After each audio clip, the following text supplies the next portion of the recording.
So Bob Sharf is a DHN Distinguished Professor of Buddhist Studies in the Department of East Asian Languages and Cultures at the University of California, Berkeley, and the chair of Berkeley Center for Buddhist Studies. He works primarily on medieval Chinese Buddhism, but has also published in the areas of Japanese Buddhism, Buddhist art and archaeology, modernism, Buddhist philosophy, and methodological issues in the study of religion. He's the author of Coming to Terms with Chinese Buddhism, a reading of the Treasure Story Treatise, 2002, and co-editor with his wife, Elizabeth, of Living Images, Japanese Buddhist Icons in Context. Thank you, Bob. Thank you. I'm apologizing for reading, but it's the only way I'm going to be able to pack in what I would like to pack in. And I think if I go quickly, I can do this in about 38 minutes, but we'll see. So I celebrate the authors of the Blind Spot essay for highlighting the way that the blind spot threatens to undermine, if not cripple, so much scientific research, including, ironically enough, research in the fields of psychology and neuroscience. Be that as it may, there's a worry I have, namely that despite one's best efforts, there's a tendency to turn our experience of the world or our first personhood into a thing, into an incontrovertible and ineliminable fact about the world that can then be used as a hook on which to hang an argument. And the problem, of course, is that the minute you do that, our first personhood disappears. Now, the arguments typically proceed with the scientists insisting on the priority of the world, within which our mind or our subjectivity appears, and the humanists or Buddhists or phenomenologists insisting on the priority of mind and consciousness in which the world appears. The underlying problem, I will argue, is the mutual constitution of mind and world, the manner in which mind is subsumed by world and the world is subsumed by mind. And this mutual enfolding entails, I will argue, paradox, and it is this paradox, I believe, that motivates and structures foundational debates in philosophy of mind, as well as debates in theoretical physics that go all the way back to the famous debates between Bohr and Einstein. It has also been at the heart of controversies among Buddhist philosophers for some 2,000 years. And those debates are instructive, I believe, not because they offer solutions to the problem, but because they illuminate the deep structure of the problem itself. And if I am correct, then any attempt to deal effectively with the puzzle of mind and consciousness will entail the recognition of and tolerance for paradox in our life world. Now, philosophers have been struggling with the mind-world problem since the dawn of history. My own studies focus on what we can learn from the Buddhists, but before going there, let me say a few words about something more familiar, which is contemporary continental philosophy. Now, at the risk of simplification, Kant's notion of transcendental apperception posits a self or cogito as transcendental insofar as it is not itself a cognitive object. It is not something to be found in the phenomenal domain. For Kant, the self is given to us in the synthetic unity of conscious experience, but only obliquely. It stands behind phenomenal appearance, as it were, just as the physical eye stands behind our visual field.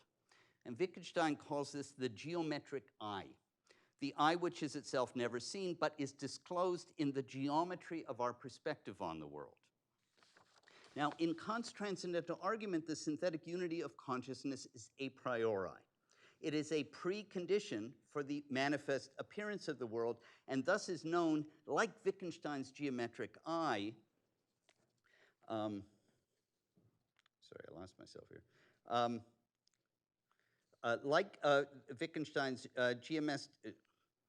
geometric eye through deduction. It is not, therefore, part of the noetic domain, and this is what the reflexive is doing in apperception. I think there's a little trick there. The reflective aspect would come to be reworked in the phenomenological tradition of Husserl and his followers. Now, Husserl wants to turn philosophy into something closer to an empirical science. His call to return to the things themselves is meant in part as a way to set aside or bracket the kind of abstruse transcendental arguments and categories that the Kantian system was into. And in the process, he moves, I would argue, Kant's transcendental cogito forward, rendering it phenomenologically available. And he does this by borrowing Brentano's notion that consciousness is intentional or object-directed. And this renders each cognitive act as entailing a correlative structure, a correlation between noesis and noema, or between the knowing and the known. So the cogito is now accessed not through deduction, but through an empirical analysis of the dual structure or self-reflective nature of consciousness itself. And phenomenologists will argue that conscious awareness necessarily entails self-appearance or self-manifestation or self-givenness and so on. And this notion that consciousness is intrinsically two-sided or reflexive would become foundational in the phenomenological tradition that follows. But there is an oft-acknowledged danger in this approach, namely that the knowing or the noesis can now be objectified. It's something that is located within the manifest world, rather than for Kant as something lying behind or beyond what is given. Now, many in the phenomenological tradition, most famously Heidegger, are acutely aware of this problem, and they caution against reification. The problem is that reification may be inevitable as soon as one attempts to bring the blind spot into view. Right? So we have notions like pre-reflective self-awareness in Sartre or Dasein in Heidegger, which may be last-ditch attempts to speak about something which cannot be spoken. Now, at this point, some defenders of the phenomenological project will insist that I just don't get it. They insist that the phenomenological method, the epoche or the transcendental reduction, is not third-personal analysis so much as a method of directed first-personal attention and observation. It is intended not to naturalize our subjectivity, but to denaturalize the world, to strip away its thingness so as to reveal the nature of its givenness. One can't describe the blind spot, one can reorient oneself so as to disclose it. Okay, so my response is, that's fine, so long as that is all you try to do. The moment you open your mouth about it, the moment you try to hang an argument or a program or an ethic or a practice on it, you lose it. Right? The Buddhist philosopher Nagarjuna would call this grabbing a snake by the wrong end. Right? It comes around and bites you. Now, needless to say, the literature in continental philosophy on this is far more complex and contested than the glib version I just presented, but today my point of departure is the way the Buddhists deal with this problem, or rather the many ways that the Buddhists deal with this problem, as it turns out that the mind-world relationship is central to their metaphysical and ethical thought. So I'm going to try to give a ridiculously brief overview of these central issues that perplexed Buddhist philosophers, namely dependent origination, karma, causality, time, and the two truths. It's kind of crazy, but I'm going to try. So dependent origination is regarded justifiably as the very heart of Buddhist thought. Early Buddhist doctrine holds that the world in which we find ourselves arises in the very moment that a cognitive apparatus, like a sense faculty, comes into contact with a cognitive object. And this gives rise to consciousness, and with it, the phenomenal world. But note that in this construal, there is no free-floating cognitive apparatus. There's no mind without an object or world, and similarly, there is no world without mind.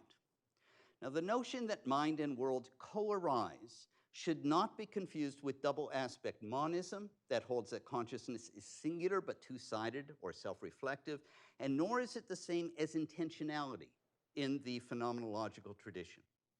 According to the early Buddhists, the phenomenal world is composed of irreducible elemental things. These are atoms or dharmas.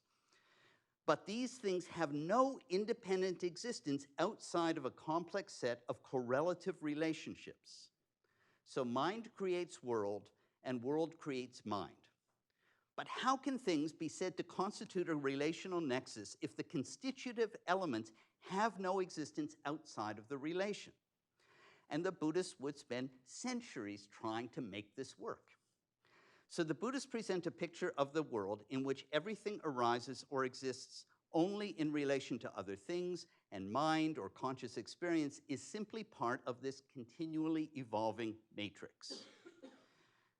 The temporal evolution of this matrix, or this manifold, is governed by laws of cause and effect that account for the coherence and regularity of what appears.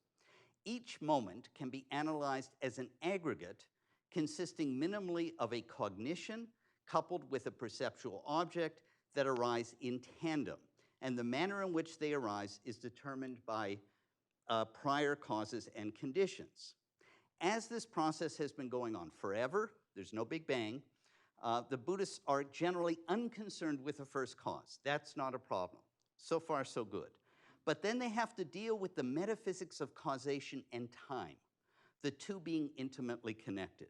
And in their analysis of causation and time, they come up with multiple competing theories that anticipate, in many ways, theories now being debated in the philosophy of physics. To give you an idea of where I'm going, I'm trying to argue that most of the arguments that are happening now have been going on for a few thousand years, and that itself is evidence of something. So among the various Buddhist schools are the presentists of all flavors. They all share the belief that only the present moment, the now, is real. And our experience of time is simply the experience of flux in the moment. And this position is held by certain schools, the Darshtantika, the Sautrantika, the Theravada. The Theravada is the only ones that exist today. And they privilege, like modern phenomenologists, givenness. To them, it is simply incoherent to speak about the real existence of past and future things.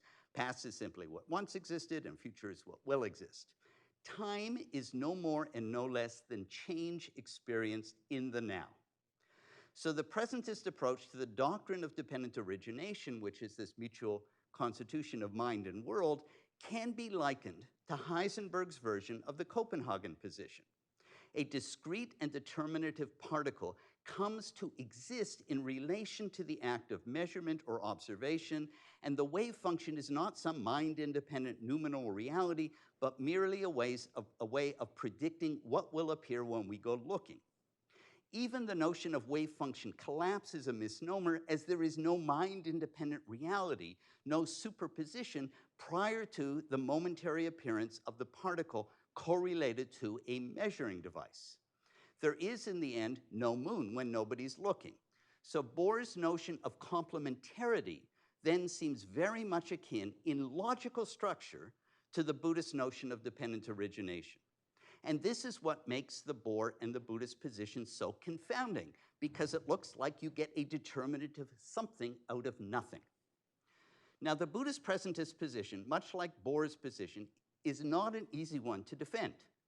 To some, it seems incoherent from the get-go.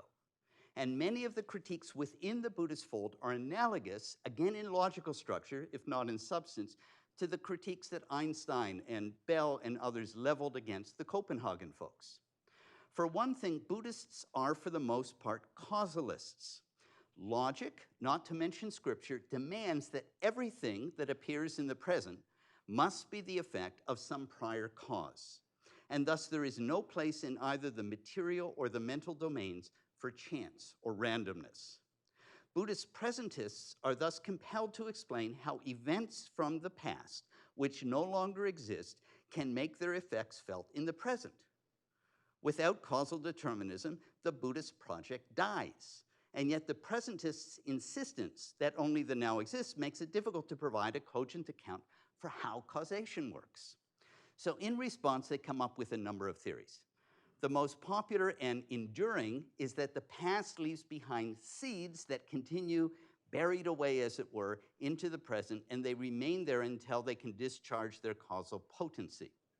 So the notion of seeds is revealing because, at least to me, it's a tacit admission that the presentist metaphysics makes it difficult, if not impossible, to account for causality. The Buddhists had run directly into the Humean problem. If you privilege the phenomenological or first-personal vantage point, you have only the now, and thus you are left with contiguity but not necessity. To get to necessity, the presentists had to appeal to an explanatory mechanism that sits outside the phenomenal flux. The causal seeds, which are known only through their effects, function rhetorically and logically, much as hidden variables do in quantum mechanics. They are undetected, but their existence must be posited in order to safeguard determinism. And ad hoc fixtures like seeds or hidden variables, in my view, don't offer a solution to the problem, but they just foreground its structure. Now, in the popular imagination today, Buddhist thought is associated with presentism. It sort of comes with the fashionable but confused idea that Buddhism is about mindfulness, and mindfulness means being in the moment, and being in the moment is good since the moment is where reality is. But in fact, this was a minority position in Buddhist India. The dominant school on the Indian subcontinent was the Sarvastivada, a term that literally means the doctrine that all exists. And by all they meant past things, present things, and future things. They're all real. This school believes that the causal regularities we perceive are unintelligible without assuming the eternal existence of past and future, for only if past and future actions exist can they serve as the causes for present effects. And for them, future actions actually serve as causes for present effects. Moreover, the Sarvastivada argue that it is incoherent to postulate change and flux unless one grants some stable framework, some background, in relation to which flux or change could be ascertained. And this leads them to a theory that bears some striking resemblance, actually, to contemporary block universe theories, in which time is a dimension spread out like space, and everything that ever was or ever will be can be mapped in a fixed position within the block. The Sarvastivada block, however, is not static. There is still a kind of wave-like ripple that moves through the block, caused by the movement not of fixed events that comprise the block, but rather of their state or mode or aspect. There's a huge argument about exactly how this change works. And the ripple is created as the elements that comprise the block change their state and discharge their potency. And this discharge allows for the change from future to present and then present to past, right? The activity lasts for just a moment and it goes through another state change, and then that element, which doesn't move its position in the block, but it is now kind of marked as past. The discharge is precisely what creates the causal conditions for new elements to alter their state from future to present. So everything stays the same, but the individual elements undergo some phase change in which they momentarily enter into a complex network of relationships with other elements in the block, creating a known known, or noesis noema kind of structure. And this is what gives the sense of now that ripples through the block, but the now is merely virtual. The elements remain forever fixed, and their causal actions are strictly deterministic. Now, this is a very, very simplified view of the Sarvastivada Vaibhashika block model. And in fact, we have 4 different theories that were offered by the Vaibhashika for how the appearance, the phenomenal appearance of time shows up in this block. But what is really key for my purposes today is that they were all somewhat desperately trying to account for causal regularities, and to do so they felt compelled to posit a kind of block universe in which past things, present things, and future things are all mind-independently real.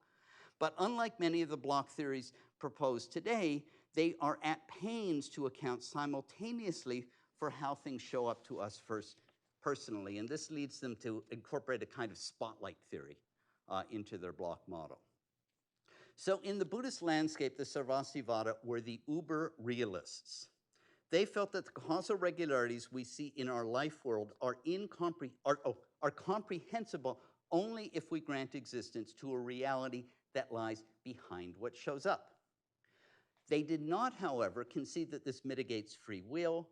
Fatalism, which is associated with the heterodox teachings of the Jivakas, were a threat to the Buddhist moral and soteriological project. And for lack of time, I'm not going to talk about how they deal with the free will problem, but in general, I think it's not very successfully. So the Sarvastivada theory that all exists addresses one problem, the Humean problem, only to generate others. And their opponents, the Sautrantika presentists, as well as the Vibhajyavadins, were quick to pounce. The Vibhajyavadins were actually evolving block models.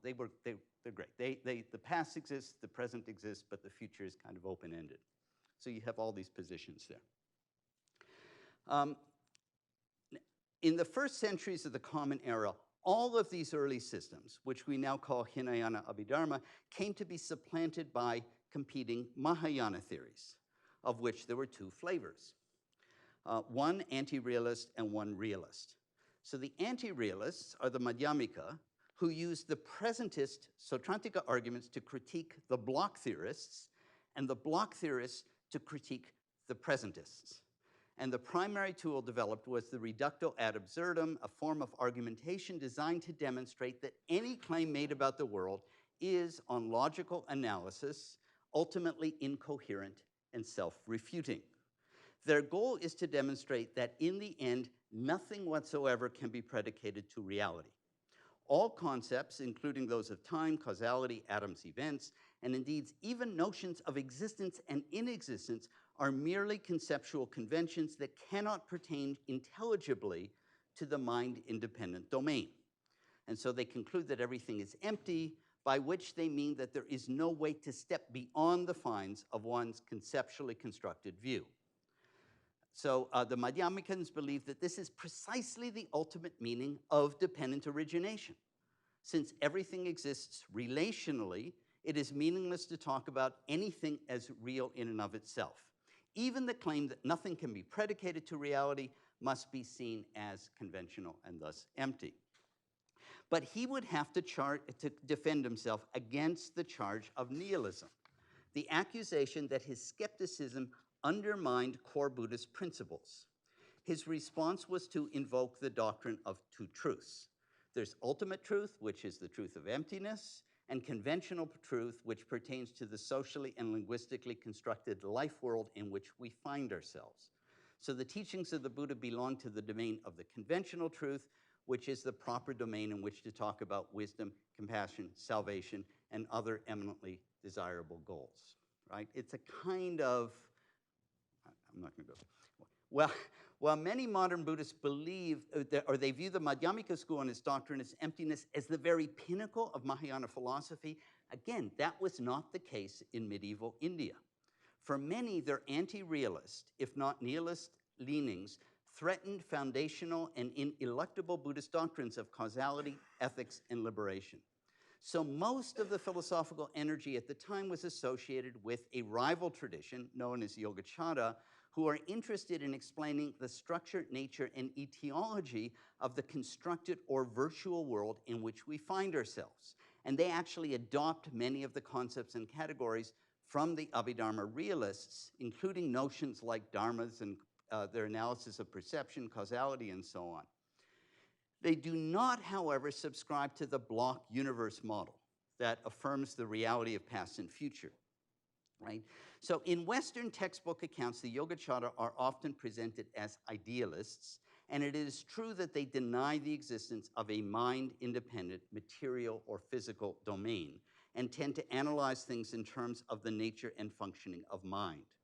But in terms of the argument I am presenting today, their theory of seeds, which is key to the understanding of karma and causation, places them unambiguously in the realist camp, which is to say that they believe that the life world in which we find ourselves is a virtual mental construct, and they feel obliged to posit a reality that sits behind appearances and explains the causal regularities we experience. This is their theory of the storehouse consciousness, in which the seeds or potentialities of past actions accumulate until such time that conditions arise for them to mature and discharge their potency. Now, while the storehouse or cache is categorized for technical reasons as a kind of consciousness, it is transcendental in the Kantian sense. It is not empirically available, but it is deduced as logically necessary to account for the causally deterministic fashion in which things appear. In short, and again talking in terms of logical structure rather than content, their notion of a storehouse consciousness serves the same function as the pilot wave in Bohmian mechanics. It's an undetectable and perhaps non-local background that ultimately determines how and when things show up for us. So the arguments between the anti-realists and the realists among the Buddhists went on for centuries. And there were several attempts to synthesize the insights from both. But putting aside the details, my contention is that we may be able to learn more from the structure of the problem than we can from the ungainly attempts to solve it. The realist and anti-realist positions are both attempts to tame the paradoxical nature of our embodied experience. We find ourselves straddling two diametrically opposed and indeed incommensurable perspectives, the first person or subject point of view and the third person or object point of view. The first person perspective privileges my immediate personal experience and places me at the center of the universe. I'm the still point of the turning world, peering outwards. Now, phenomenologists are going to insist that all philosophical inquiry must begin here, with one's immediate experience, since the world does not show up at all unless and until it shows up for somebody. Without mind, without conscious awareness, there is no science, no physics, no biology, no evolution, and indeed no external world to speak of. If my construal of the universe fails to recognize and incorporate the fact that it is indeed my construal, then there's something amiss in my philosophy, or my science for that matter. I think that's the blind spot argument. The problem is that insofar as the phenomenological perspective takes the immediacy of subjective experience as the proper starting point, it threatens to result in an incoherent and self-refuting idealism. The third personal perspective begins with the premise that the very point of critical scientific and philosophical inquiry is to escape the epistemic limitations, inherent biases, and parochialism, not to mention the lurking idealism that bedevil the first-person perspective. And the resources available to us, empirical science, experimental psychology, logic, and philosophical reflection, offer a means to escape the limitations of subjectivism. Nagel has dubbed this third-personal point of view, the view from nowhere, a detached account of the world that floats above individual vantage points. But the nagging worry, underscored in the blind spot essay, is how this view from nowhere just wondering if I'm about to be kicked out of here. I think I am. Well, do you think you can wrap it up in like 3 minutes? I'm so sorry. Yeah.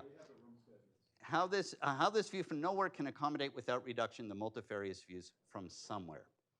To give a quick recap, the Buddhists have the kind of core insight in Buddhism, insight or theory or doctrine, is this notion of dependent origination or co-arising, which one shape that it takes is that the subject and the object co-arise. In other words, there's some sense in which there is no mind without world or world without mind. And they understand this in a kind of initially in a kind of atomic elemental way, where there are various different configurations of things, and their coming together gives us the life world.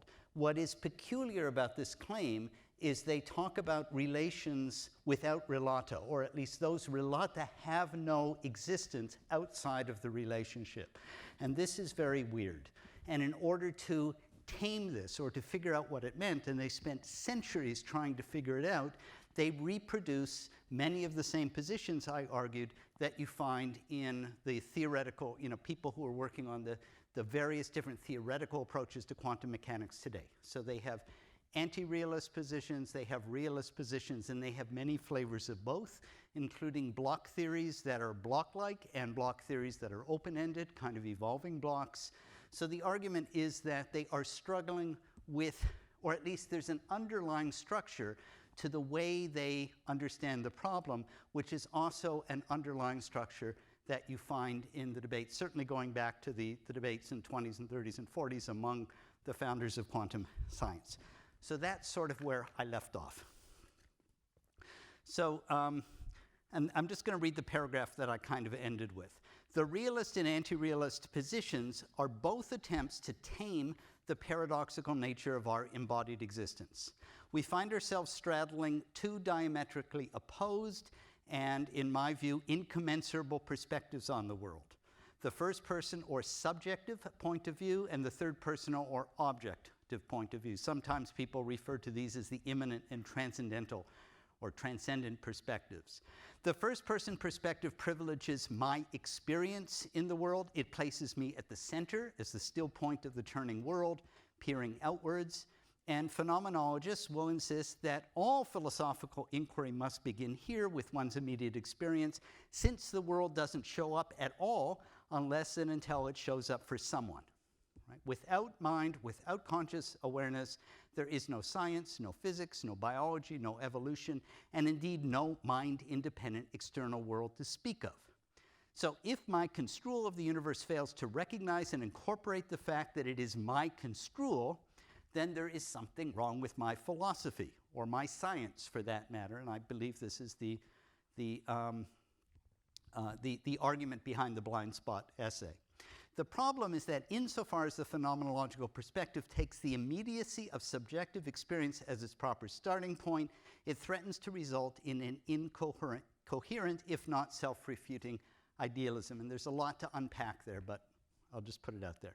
The third-person perspective begins with the premise that the very point of critical scientific and philosophical inquiry is to escape the epistemic limitations and biases and parochialism, not to mention the lurking idealism that bedevil the first-personal perspective. And the resources available to us, empirical science, experimental psychology, logic, philosophical reflection, offer a means to escape the limitations of subjectivism. Nagel dubbed this the third-person point of view, or the view from nowhere. So we've done that. So the nagging worried, underscored in the blind spot essay, is how this view from nowhere can accommodate without reduction the multifarious views from somewhere, the phenomena of mind and subjective experience. And what I found so exciting about this particular workshop is that it is bringing representatives of both sides together to kind of hash it out. Now, the contrast and disjunction between these two perspectives cannot be overstated. From the first personal perspective, the material world appears to be begotten by and show up in mind, and thus is epistemically prior. From the third personal perspective, mind is begotten by and shows up in the material universe, and hence epistemic priority is accorded to the world of the physical sciences. Each position is warranted by cogent philosophical argument, as well as by compelling metaphysical intuitions, and yet taken on their own terms, each seems somehow deficient or incomplete. More to the point, each position is antithetical to the other, and yet at the same time is inextricably bound to or dependent on the other. So my argument is that the subjective and objective perspectives comprise two poles of an antinomy that are not merely interdependent but subsume and enfold one another. The very thought that I am the subject of experience is possible only through concepts, ideas, and language that are extrinsic to me. They must precede my being and presuppose an external world. And yet these extrinsic factors are dependent on my existence. In a very real way, the world is within me and I am within the world. And it is impossible to specify where one perspective ends and the other begins. They fold back on each other seamlessly, like the two sides of a Mobius strip. Our world emerges precisely in the interplay between these two complementary but also contradictory perspectives. You know, this overlaps nicely with a number of the papers that have been given so far. So this argument may seem impossibly abstract, but there's a way, I believe, to bring it down to earth. The Russian psychologist Lev Vygotsky was interested in the acquisition of speech and the process by which childhood soliloquizing came to be internalized as thought. Vygotsky believed that Piaget's theory of childhood development was fundamentally flawed, in that it presupposes precisely what is in need of an explanation, namely the inner self, or the cogito. Rather than treating the cogito as a mysterious presence or force that is preformed in the infant, Vygotsky saw it arising developmentally as the infant interacts with its environment. Vygotsky argued that the cogito, or first personal perspective, emerges through the internalization of early soliloquizing, or egocentric speech, a dialectical process in which the child becomes an object to itself. Self-objectification entails mediated or symbolic representation, and the infant acquires this communicative capacity by appropriating the responses of others to their own initially involuntary behavior. Take, for example, the gesture of pointing, which is one of the earliest communicative acts mastered by the child. An infant extends its hands toward a captivating object in an attempt to grasp or touch it. Imagine a red ball out there. Vygotsky argues that this is not initially an intentional act, but a spontaneous or hardwired reflex. Should the object be beyond the infant's reach, its hands remained poised in the air in its direction. The parent responds to the child's action by placing the object into its hand. It is only later, as the infant comes to associate its own involuntary reaching movement with the effect it has on the world, that it registers the gesture as pointing. It is through such feedback loops that the child comes to apprehend its own unintended and unmediated behavior as a meaningful signal directed not at an object, but at another human being. The acquisition of speech can be understood in the same way. Through the response of the environment, the child comes to regard its own spontaneous vocalizations as meaningful. In the early stages of speech acquisition, one learns, through rote conditioning, to associate a name with a thing, but initially the name is treated as intrinsic to or identical with the object. That is to say, the perceptual field and its subjective meaning or sense are inextricably bound together. Vygotsky argues that it is through play that the child learns to distinguish self from world.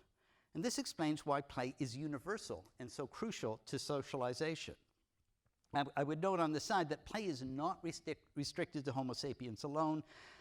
Gregory Bateson has his famous essay on the significance of play in monkeys for the emergence of symbolic action. So play is the arena in which names are first disaggregated from their reference.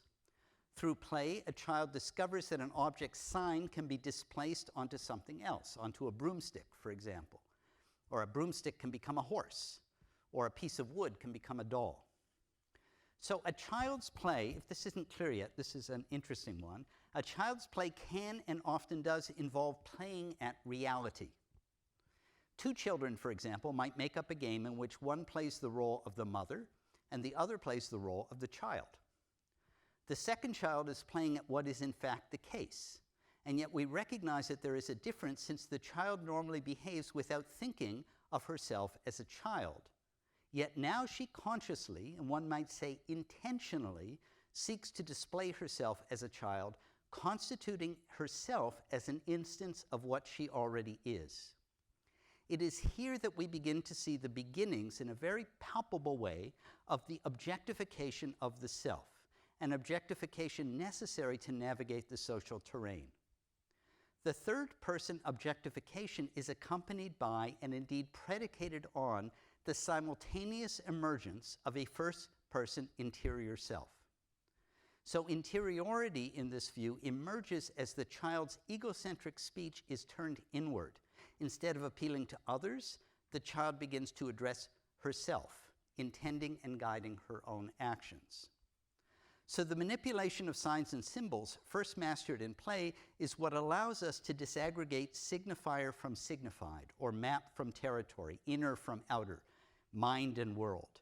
The first personal perspective, our subjectivity, is not some pre-existing, independent, irreducible, or elemental something in the universe, but is rather the byproduct of this dialectical process in which world and mind co-arise.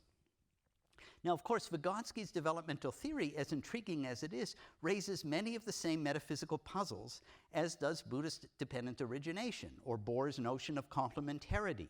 Here, too, insofar as mind engenders world and world engenders mind, you seem to get something from nothing. And the tendency is to want to negotiate or resolve or even to eliminate the structural tension by throwing in your lot with either the realist or the anti-realist position. You face a choice between a position that starts from and privileges third personal perspectives versus one that starts from and privileges first personal perspectives.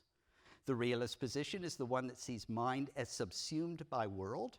The mind emerges within the world, and thus our phenomenology must ultimately be explained, if not explained away, through reference to extrinsic material domain.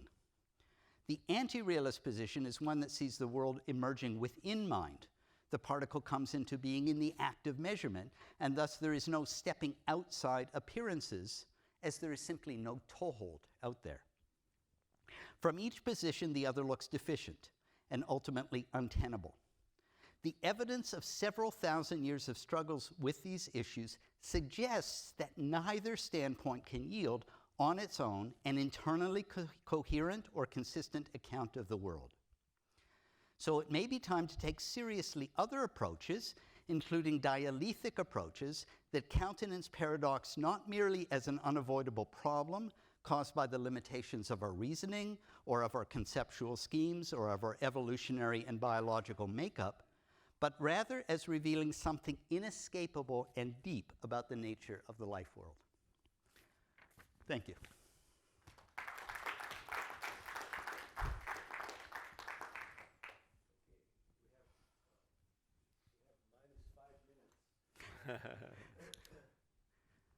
Or maybe I should use Janan's representation so we can ask as many questions as we want right now. It's fine. Anybody? Yes. Okay, Robert. I catch on the last part of your talk. You said that according to Vygotsky, the development of the child is one of co-emergence of a subjective pole and an objective pole, and there is no priority of one over the other.